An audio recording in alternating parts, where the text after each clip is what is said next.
Coach, thank you for joining us today. We are excited to have the opportunity to talk with you ahead of this week's game. We are especially excited to watch Lincoln and Cole Camp square off this week and see how the two programs stack up with each other. We're now a year removed from two great battles that your program waged on Lincoln's program last year. Before we get into that matchup, we get into any past years or this year's, I'd like to give our audience an opportunity to get to know Coach Shearer just a little bit better. So when you're not coaching, now I know you're not just a football coach, you're a life coach, you're a basketball coach. When you're not coaching, what does Coach Shearer like to do? Well, it doesn't look it, but I do still work out, still like lift weights. I've started a new hobby, if you can believe it. I got into jiu-jitsu, of all things. My middle son got me into that. That's probably been good for a grown man to do, exercise-wise for sure. Mm-hmm. And that's about it. I try to spend time with my family. You try to teach the kids that family comes first. And sometimes we don't do a good job as coaches with that. So you do have to make a conscious effort. And, I do enjoy spending time, obviously, with my family. So all of those things combined, I stay pretty busy. You're very busy, and we know what it takes to be a football coach specifically, especially in the summer, the off season, and then you get into the season. And I don't think there's another sport that has the same type of long, grueling season that football can be.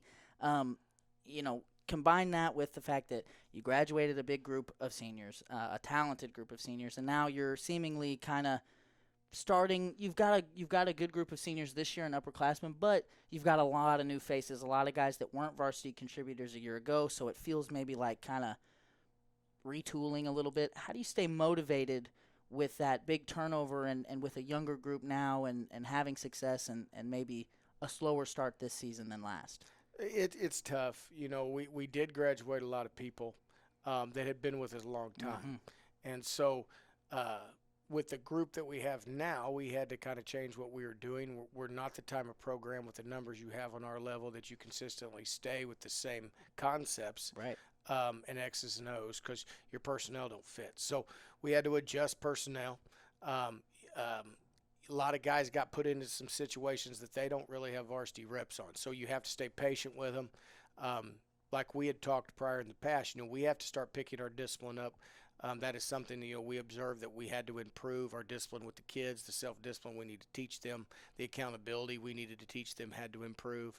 And hopefully we're starting to see that towards the end of the year and maybe some of the benefits of those things. Well, and we talked about that a little bit off the air, how that has even been progressing this season. It's kind of a constant battle. It is, and there's a lot of things I think out there that aren't teaching kids those things.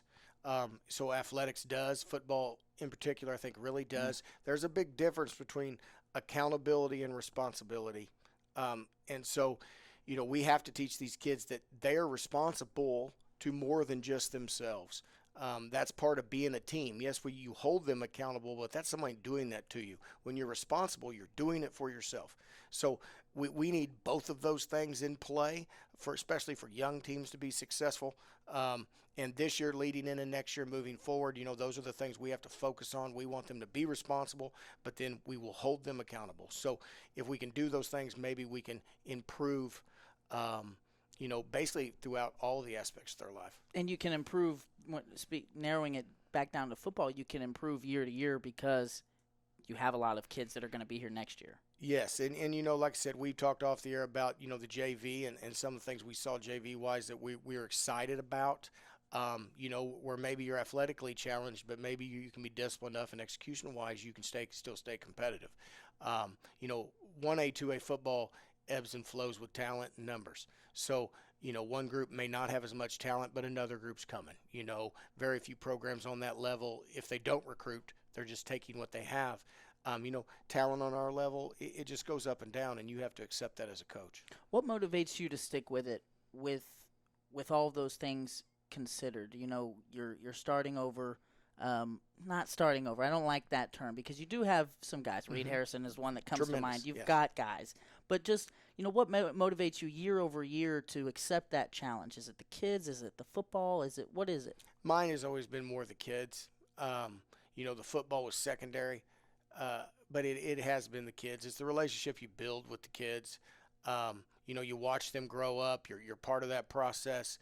They're part of the family. We talk about that quite a bit. When you play for me and you're part of Bluebird football, if you can make it through the end, you graduate, you're just part of the family. You're Right. always welcome at the barn, at the house. So that's just the relationship we developed all these years. Well, and that's part of our motivation for doing this. We want to make it feel like a cool thing to be playing football right now in Benton County in general. And we love this game. I know you love this game, and we're going to kind of get to this game a little bit more, but I have one more kind of personal question to ask you about your career. And, I don't know, sometimes I think maybe this is a hard question to ask, but do you think about your legacy or your lasting impact on the program, on the community? And if you do, what do you hope that is when it's over? That would be a tough question, because you have to be – there's a fine line there with worrying about your ego. Your ego can get in the way. My legacy, I hope, is that I carried the torch of William Smart and Bob Farrington. Both of those men, one was the high school principal here, then the AD, 50 years of service to the Cole Camp community and the school district, and, of course, Coach Farrington, who I played for as well. That's a Hall of Fame basketball coach who was here 30-plus years. So I just hope I can be half the man that those two men were to the community and to the kids. Our approaches are significantly different in some ways, I think. I think there's a lot of similarities, but, I hope that's what I could do. I don't lay awake at night and think about those things. I try to wake up every day and do what's right by the kids.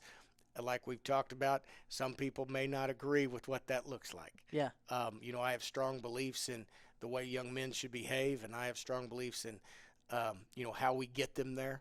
I know it comes across kind of gruff sometimes, but I do love my boys. It's just I think love looks different person to person. Yeah.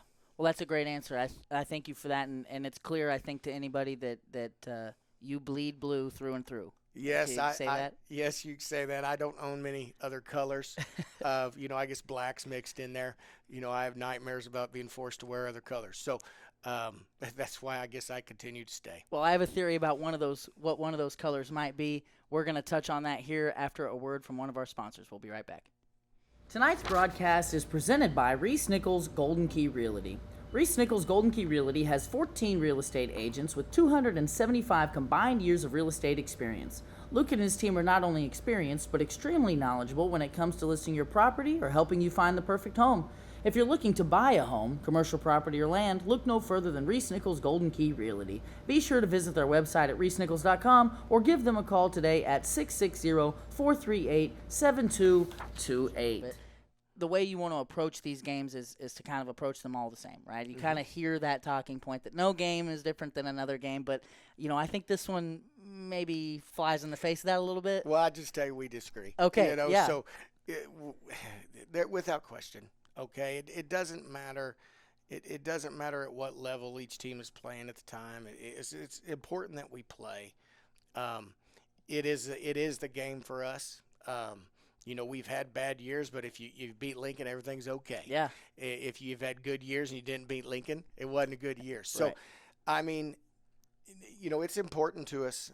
The kids are enthusiastic about it. The coaches are. I am. I make no bones about it. Yeah. Like I even said last year in multiple interviews, we got kids with friends and best friends on the other side, and that makes it even more special. I don't get excited when you get harassed by opposing fans. I think that's kind of neat, kind of part of it. As long as they don't throw stuff at me, we'll probably be okay. It's just a passionate event, and I'm so excited for the kids because, this is one of those games that the kids have memories of. It doesn't always matter for adults.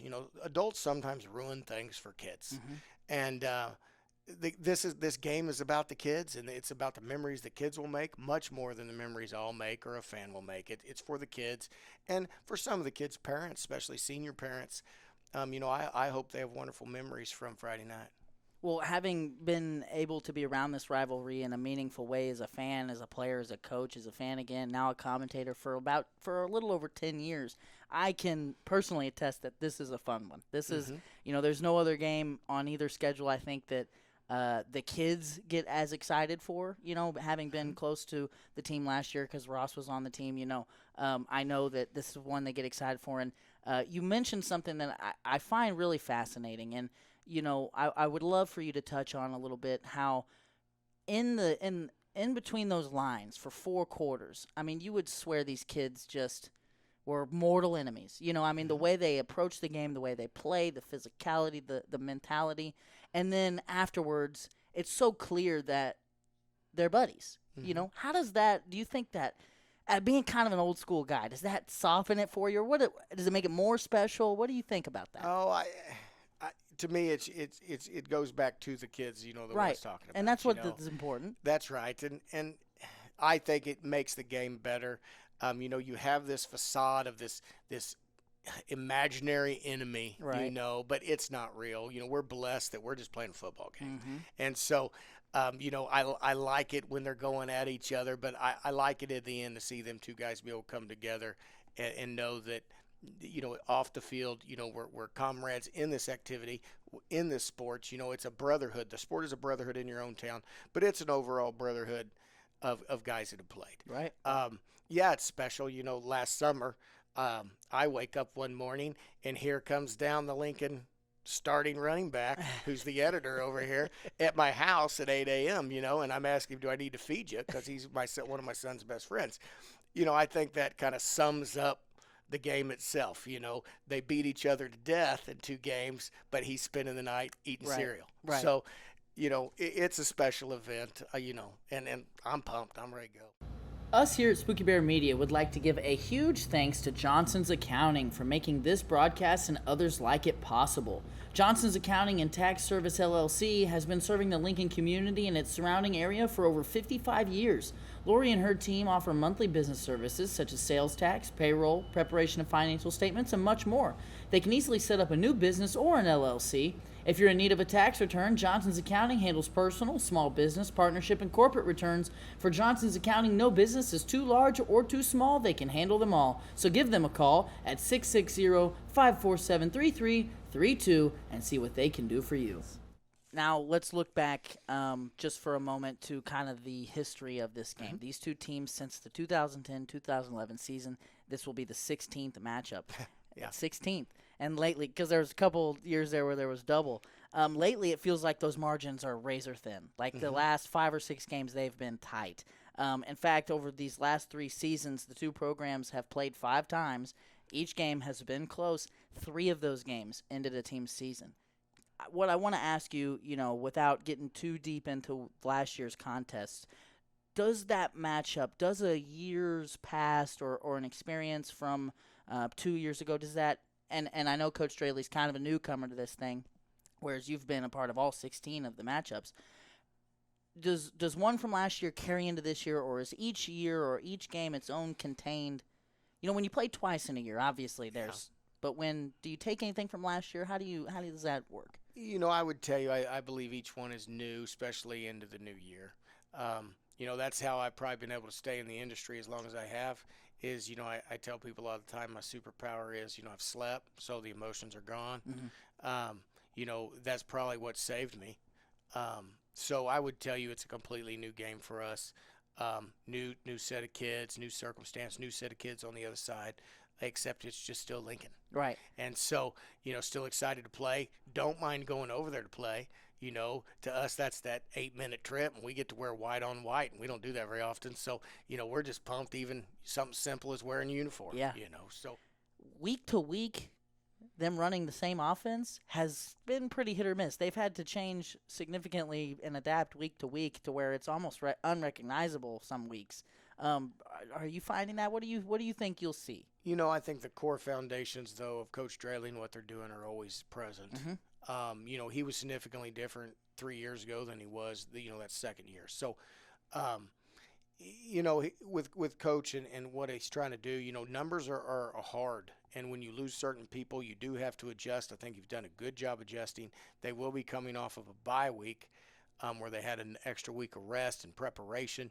3 years ago, I think it was, that paid off really good for us because it happened to us, and then we were able to play Lincoln in that first round of districts. And that extra week of prep and resting when you have small numbers is beneficial. But I think his core stuff is still present. I think they're like us. They could possibly throw more than historically. they do. They probably always historically threw a little more than we ever did, but we obviously are much more in the air oriented in 2023 than we've ever been. That will not continue, but that will continue for this through season. 2023. Right. Yes. Okay. Brett and I, my co-host, we're always trying to come up with what we think are going to be the keys to victory for each team. We'll come up and last year it was a lot of fun to chart that. This year, we're not as familiar with Cole Camp because we're playing them the one time. Lincoln is playing them the one time. In your mind, what are the keys for Cole Camp to beat Lincoln? Well, we have to be more physical up front. It's just simple. We can sugarcoat it all we want. Football is a violent game. It's just played with rules and restrictions. And we have to be physical up front. The offensive line has to reestablish the line of scrimmage. We talk about that constantly with them. You can find points on film where the offensive line is displacing the defensive line and vice versa. And we have to be physical up there because we have to be able to run the football when it's time to run the football. As far as the passing attack goes, it's pretty simple. You got to protect the quarterback. You got to get a good, clean read, and then you got to catch it. And then you got to get it to read. Well, but yeah, that's pretty much it. You got to catch the football. Right. The passing game sometimes can be an anomaly to small school football because most people just exclusively run the football. Right. And, we'll see where that takes us. But it makes it difficult, for years and years and years. I called the defense and organized the defense, and that was always one of those things that it just, I don't know. There's anxiety to someone who can really throw it. So putting the ball in the air. Putting the ball in the air because it can be electric and it can happen in a hurry. We'll see. We definitely have that potential, but potential doesn't mean you're always going to do it. Well, and it sounds like in your mind, regardless, and you do believe in your team's ability to throw the ball, as long as we're catching it and we're putting it in the right spots, we're protecting the quarterback. But the key to Cole Camp football is still a balanced attack, being That's able to run it when you need to run it and pass it when you need to be able to pass it. For sure, it's still you run the football to set up the pass in this scheme still. Mm-hmm. Okay, where I do think there's some that can flip that on its head. There's maybe this a little bit of imagination with people that it should look like what you see on Sunday. Mm-hmm. Absolutely not. No. That's not what 1A, 2A, 3A football looks like in the high school level. Right. So, I always love the comment, you run the same play every time. No, not really. It just looks that way to you. It just looks that way from the distance you're sitting. There's lots of things going on up there, and you just as a coach over time, you support your kids and you kind of giggle and smile at comments like that. Coach, we appreciate your time. No problem. We sure are excited. Thank you. Good luck to you. We'll see you on Friday. We'll see you on Friday. Thanks, Coach.